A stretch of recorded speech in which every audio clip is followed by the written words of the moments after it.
EMDR is eye movement desensitization and reprocessing. Francine Shapiro developed this, and it's a widely used technique. The VA uses it a lot to help people with trauma, and hypnotic-like techniques are very helpful with trauma, and I'll be glad to talk about that. But her idea was that somehow you facilitated communication between the hemispheres if you had people move their eyes back and forth while they were discussing a traumatic experience.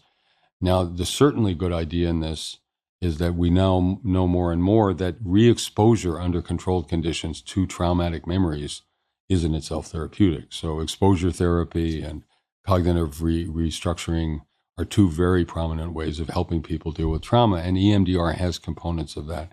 And, if you think about it, is it anything like hypnosis? Well, what was the oldest way of inducing hypnosis, right? Remember the dangling watches? What are your eyes doing when, you're moving back and forth? So I think there's a lot that's hypnotic in EMDR.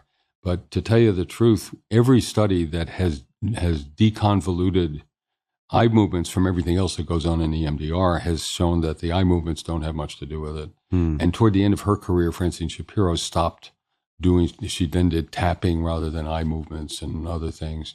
But it's not at all clear to me that the actual eye movements have anything much to do with the outcome.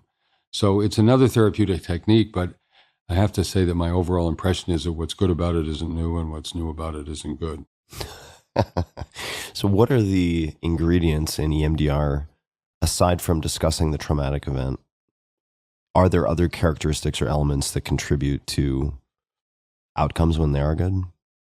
I don't know if this has been studied in any structured way. Yes, it has been used. I mean, the VA has used it extensively in helping combat vets with post-traumatic stress disorder.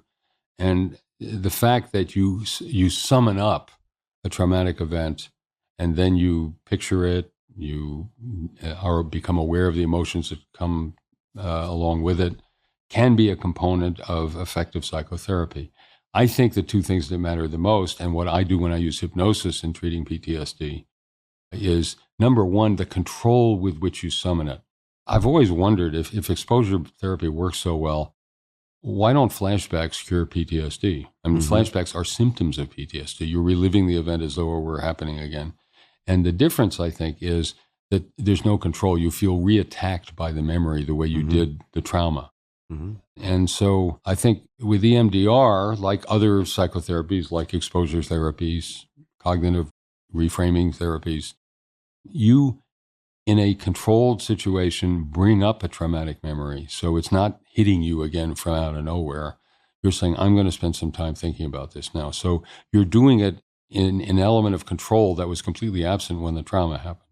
That was just done to you. This is something you're doing to yourself in a controlled way with the prospect of a direct benefit. The second thing is cognitive restructuring, is helping you to see an old problem from a new point of view, to understand it differently. I was treating a California road worker who was in a construction zone when some idiot went the wrong way and hit him with a car. He was taking a rest on his break. It was 2 days before his wedding. He had bad ankle fracture. He had just pushed himself out of the way as the car was coming, and he was miserable. And his fiance was miserable, and he just thought, why didn't I see this coming? And time and again, if I had a nickel for every traumatized person, either sexual assault or physical assault, that blame themselves for events they didn't control, What's that? Guilt versus helplessness. Guilt versus helplessness. That's exactly right. And I had him relive it in hypnosis. I said, let's go through this. And he said, I'm sitting on the thing having my lunch, and suddenly I realized that he's not going the way all the other cars were going. He's coming at me. And I just pushed myself away from a barrier next to me and fell forward, and that's when he hit my leg. And I said, I want you to look at this. What would have happened if you hadn't done that? He said, well, he would have hit me dead on, And I said, so you saved your life. So it's tragic. It's a terrible thing that happened, but it could have been so much worse.